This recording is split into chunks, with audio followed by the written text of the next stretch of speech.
दोस्तों, हर बकरी पालक की अपनी कहानी होती है, बकरी पालने से लेकर के बकरी के बिजनेस संभालने तक। और धंधा पानी ब्लॉग के माध्यम से हमेशा ये दिखाने की कोशिश करते हैं कि बकरी पालन की जो ज़मीनी हकीकत है वो आप तक पहुँचे। इस वक्त मैं मौजूद हूँ बिहार के जमुई जिला में। जमुई जिला में एक किसान है, युवा किसान है, जो तकरीबन ये आप देख सकते हैं 13 लाख के लागत से यहाँ पर शेड निर्माण करवाया है। हालांकि ये जो शेड निर्माण हुआ है उनके व्यक्तिगत पैसों से नहीं हुआ है, उसमें सरकारी योजना भी शामिल है। जी हाँ, सरकारी लोन पर जो है ये फार्म बना है, ये शेड बना है और इसके अंदर बहुत सारी जो है यहाँ पे बकरियाँ दिख रही हैं आपको। और सुधीर सर के साथ उनके जागरूकता अभियान के तहत हम लोग फार्म टू फार्म विजिट कर रहे हैं। और अभी हाल में ही इन्होंने ऑनलाइन ट्रेनिंग भी लिया है, तो हमें थोड़ा सा ये हुआ कि चले हम लोग सुधीर सर के साथ इनके यहाँ और इनकी क्या वस्तु स्थिति है, क्या बकरियों की अभी हाल है, वो सारी जानकारी हम अभी आपको देने वाले हैं। लेकिन उसके पहले हम सुधीर सर का अभिनंदन कर ले। सर स्वागत है। स्वागत आपका भी पवन जी हमारे स्टूडेंट के फार्म पर। सर नमस्कार। नमस्कार सर। ऑनलाइन के माध्यम से आपने ट्रेनिंग लिया? हाँ सर, ऑनलाइन के माध्यम से ही ट्रेनिंग पहले मतलब सर का वीडियो हम ऐसे भी देखते थे। अच्छा। तो हम कहीं ना कहीं उससे मोटिवेट होते थे थोड़ा थोड़ा। तो उसमें नंबर वगैरह देखे, संपर्क सूत्र मिला हमको, तो फिर ऑनलाइन ट्रेनिंग लिए सर से। अच्छा, ये बताएं सर, नाम क्या हुआ आपका? लक्ष्मण चौधरी नाम हुआ मेरा। लक्ष्मण जी, क्या करते हैं आप? 10 साल से लगभग स्टेट बैंक का हम CSP इंचार्ज भी हैं। 10 वर्ष से? हाँ, 10 वर्ष से। अरे वाह। अच्छा, और उसके अलावा? उसके अलावा और भी दुकान वगैरह है जी। क्या चीज़ का दुकान है सर आपका? कैफे है, कैफे ऑनलाइन सेंटर होता है ना। अच्छा, ऑनलाइन कैफे भी चलाते हैं? हाँ, कैफे भी चलाता है। अच्छा। तो बहुत दिन से ही मतलब मन में मेरा चल रहा था एग्रीकल्चर से जुड़ने का। एग्रीकल्चर में हमको थोड़ा सा 2 प्रॉफिट नज़र आया। एक तो है कि अर्निंग तो है ही है इसमें, फाइनेंशियल अर्निंग है, और दूसरा है कि एग्रीकल्चर को बढ़ावा देना। तो यही सोच करके हम इसमें आए। अच्छा, तो ये पहला ही फार्म है कि इसके पहले भी कुछ अनुभव था? ना, इसके पहले कोई अनुभव नहीं था मेरा। हम नया जुड़े हुए हैं इसमें, लेकिन लगभग 2 साल से कर रहे हैं, तो थोड़ा थोड़ा अनुभव जो है क्रिएट हुआ है। 2 साल से कर रहे हैं, लेकिन ट्रेनिंग अभी लिया? ट्रेनिंग अभी लिया। हाँ, ट्रेनिंग की, ऑनलाइन ट्रेनिंग की जरूरत क्यों पड़ी? चाहिए था, समझ में नहीं आ रहा था ना, हमको लगा कैसे ही कर लेंगे। हमको लगा ट्रेनिंग का इसमें कोई ज़रूरत नहीं है, ये तो बकरी पालना है तो ऐसे भी बहुत आसान है, हाँ, बस तो खरीदना है, वीडियो देखना है, पाल लेना। हाँ, तो हमको लगा कि गाँव में सब लोग कर ही लेता है, तो हम काहे नहीं कर पाएंगे। लेकिन फिर धीरे धीरे लगा बहुत टफ है ये काम, बिना ट्रेनिंग का संभव नहीं है सर। अच्छा, और और कैसे सुधीर सर के पास पहुँचे?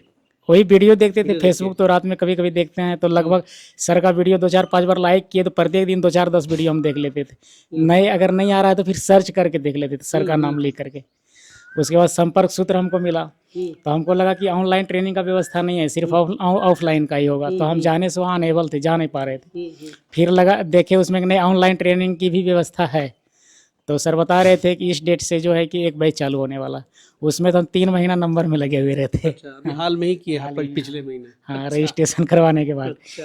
तो फिर मेरा बारी आया, तो ट्रेनिंग लिए, लगभग 20-22 दिन का था। अच्छा, ट्रेनिंग से क्या आपको लगा कि लगभग जहाँ जहाँ मेरा कन्फ्यूजन था दिमाग में, सब दूर हो गया। और लगभग अब उस पर काम करेंगे, जहाँ जहाँ मतलब गलती हम कर रहे थे, तो सर से हम क्लियर हो गए। यही होता है कि लोग जब गलती कर चुके होते हैं तब ट्रेनिंग की याद आती है ना। मतलब ये अक्सर लोगों की यही कहानी होती है। और लेकिन सर गलती करने से पहले ही अगर मन में ये सोच ले तो वो गलती आपसे नहीं होगी। तब तक आप सारा पूंजी लगा चुके थे, आपका जेब खाली हो चुका होता है, बहुत बड़ा निवेश आपने भी कर दिया। हाँ, बकरियों में कितना लगाए हैं पैसा? बकरी में पैसा ज़्यादा नहीं लगा है, शेड जो लगा शेड में लगा? शेड में लगा, शेड में ज़्यादा।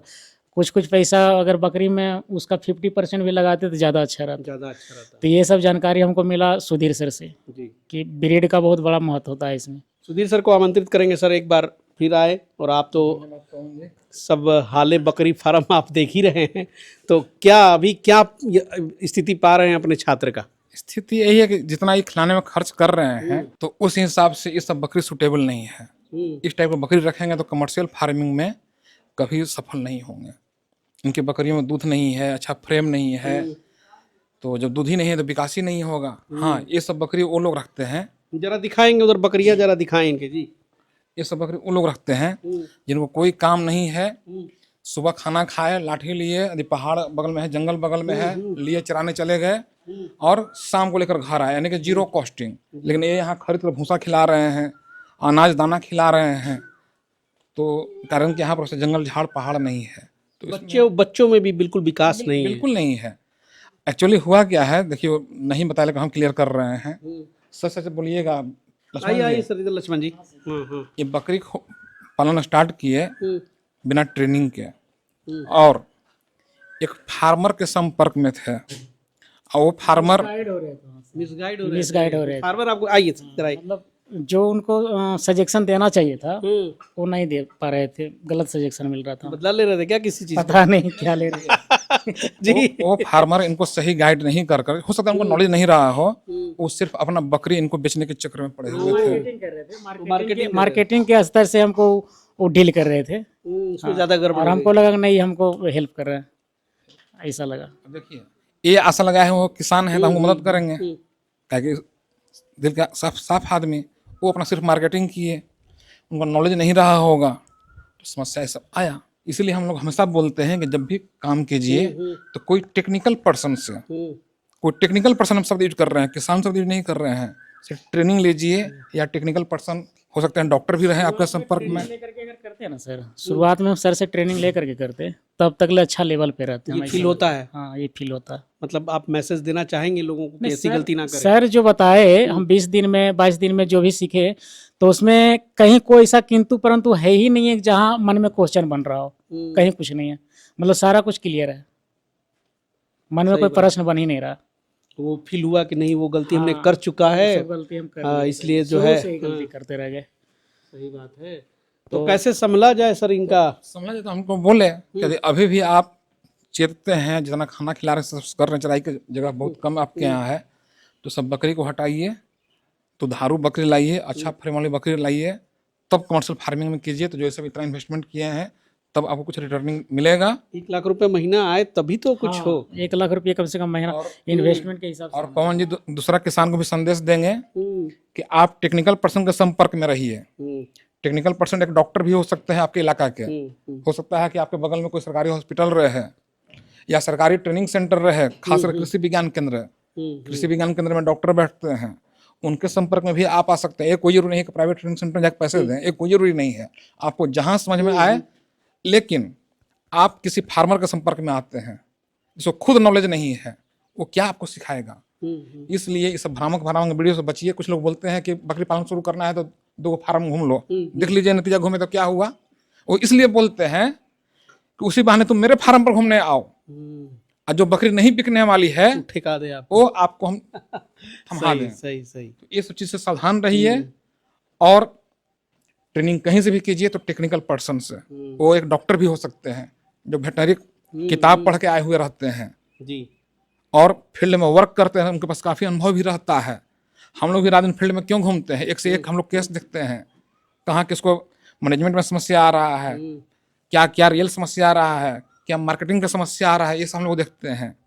इसलिए ये सब चीज़ आप भी उतरना चाहते हैं बकरी पालन फील्ड में, तो अपना सोच समझ कर कदम उठाएं। बिल्कुल। और जो रात दिन घास काटते रहे, रात दिन अपने फार्म में झाड़ू मारते रहे, वो सब चीज़ से बचिए। वो आपको हमेशा मिसगाइड ही करेगा और बकरी को थमाने के चक्कर में रहेगा। और देखिए भाई, इतना लंबा चौड़ा इन्वेस्टमेंट है। ये कितनी लंबाई है आपके इस बकरी शेड की? इसका 160 है, 160 फुट। 160 फीट लंबी है। चौड़ाई क्या दिया है? 26 फीट, 26 फीट। और बहुत हवादार है, दोनों तरफ जाली भी लगी हुई है। फुट में बना हुआ है सर, 4000 स्क्वायर फीट में। और इधर भी आपने देखिए जमीन, इधर भी है ना, उसको फेंसिंग करा के रखा है उस पर। तो ये टोटल जमीन है 4000 स्क्वायर फुट में? नहीं, ये व्हीकल शेड। अच्छा, ये सिर्फ बना हुआ है। बाहर भी तो आपने स्पेस घेरा है। टोटल वहाँ तक 12,000 स्क्वायर फुट है। 12,000 ऐसे कट्ठा में बात करें तो 22 कट्ठा, 22 कट्ठे का। हाँ। अच्छा, तो ये 100 बकरी प्लस 5 बकरी वाला प्लान के अंतर्गत हुआ? हाँ, योजना उसमें 100 प्लस 5। लोन आसानी से मिल गया? बहुत मुश्किल होता है लोन लेने से। थोड़ा सा बता दे, जो नए लोग हैं लोन के चक्कर में रहते हैं, कितना वक्त लग गया आपको ये दौड़ने धूपने में? दौड़ने धूपने में लगभग 1 साल लग ही गया। 1 साल? हाँ, 1 साल लग गया। मतलब वो वीडियो में सुन लेते हैं सर, लेकिन लोन तो तुरंत मिलता नहीं है जी। उसमें ये है सर, मतलब नियमावली उसका जो सही है, तो क्या है कि 60 दिन में भुगतान हो जाना चाहिए। जिसे फार्म स्वीकृति लेटर आपको मिला, काम शुरू करवाए, और 2 महीने तक काम होना चाहिए, और उस तीसरा महीना में पेमेंट हो जाना चाहिए। लेकिन ऐसा होता नहीं है, थोड़ा सा टफ है। अच्छा, टोटल जो राशि मिली, हाँ, ये थोड़ा सा स्कीम बताएंगे, टोटल राशि कितने की मिली? टोटल 13 लाख का योजना है, उसका 60% अनुदान मिलता है। 60%। तो आपको कितना कैश? लगभग 7.25 लाख रुपया होता है। 8 लाख रुपया। चलिए ठीक है, 8.25 लाख रुपया, और घर से फिर लगाया है आपने, नहीं? हाँ, और बाकी सब घर से लगा हुआ है। जी। लेकिन अब यही है कि अब आप ट्रेनिंग भी ले चुके हैं, चाहे आपकी करंट बैच चल रही होगी तो आप ले रहे होंगे, तो उम्मीद है कि सुधीर सर खुद यहाँ पर्सनली चल करके आए हैं। और सही बात है, आपके देख सकते हैं सारे जैसे लग रहे हैं ना कि ऊँग रही है, बच्चे जो हैं बिल्कुल विकसित नहीं है। दूध के वजह से ऐसे हो रहा है सर, दूध ही नहीं है, कोई बकरी में दूध नहीं है। तो हालत ठीक नहीं है। हम तो पहले ही लक्ष्मण जी देख के बोले इसमें दूधे नहीं है, जब दूधे नहीं है तो विकास कहाँ से होगा, इसलिए हमेशा दुधारू बकरी खरीदिए। किसान भाई की, और आजकल कुछ लोग क्या कर रहे हैं, ब्लैक बंगाल के नाम पर काला बकरी ला रहे हैं, छेमी दिखा रहे हैं बड़ा बड़ा, और नाक से उठल रहा है। हमारे बिहार में कुछ लोग ऐसा कर, उससे ही बचिए, क्योंकि वो बिहार झारखंड की बकरी नहीं है, बाहरी बकरी है। अब ऐसा जगह की बकरी है, वहाँ उमस नहीं पड़ता है, यहाँ आती है तो काफ़ी समस्या पैदा होता है। तो ब्लैक बंगाल जब भी आप खरीदें तो दुधारू खरीदें, अच्छा फ्रेम के खरीदें, ये सब टाइप की बकरी नहीं, क्योंकि ये सब बकरियां इन ब्रीडिंग के कारण, प्री मेच्योर मैटिंग के कारण, या जहाँ से खरीदे हो सकता है उनका अच्छा नस्ल का बकरा नहीं रहा होगा, या घुमंतू बकरा से कर लिया होगा, नस्ल खराब हो गया है। और जो व्यापारी हैं, जो जगह गलत माल बेचने वाले, यानी कि यहाँ के मौसम के अनुकूल, यानी कि यहाँ के मौसम के अनुकूल नहीं है, वो लोग अपना बकरी बेचने के लिए क्या करते हैं, ऐसा ही सही बकरी को दिखाते हैं, ये देखिए ब्लैक बंगाल, जबकि सच्चाई बात है ये ब्लैक बंगाल नहीं है, ये खर बकरी इसको हम लोग बोलते हैं। आप तो इस पर कितने वीडियो भी बनाए, तो थोड़ा सावधान होइए और सोच समझ के इस फील्ड में आइए। चलिए, ये सब वीडियो इस तरह की लाने की और इतनी दूर दूर जा कर के दिखाने के पीछे यही हमारा मकसद है कि आप सावधान हो जाएं, और जो हमारे युवा आजकल गलती कर रहे हैं जोश में, जो कि वीडियो लुभावन देख करके और तुरंत फैसला ले लेते हैं कि मुझे बकरी पालन नहीं करना है बिना प्रशिक्षण के, तो ऐसी गलती नहीं करें। कहीं से भी अपने आसपास जहाँ भी हो देख ले कि कहाँ से प्रशिक्षण आप ले सकते हैं, तो कम से कम प्रशिक्षण लेकर के ही बकरी पालन शुरू करें। मिलते हैं अगले एपिसोड, फिर सुधीर सर के साथ यात्रा जारी रहेगी, अभी आगे बढ़ते जाएंगे और इसी तरह से बकरी पालकों के पास जा कर के ज़मीनी स्तर की रिपोर्ट आप तक पहुँचाएँगे। मिलते हैं अगले एपिसोड में, तब तक के लिए जय हिंद, जय भारत।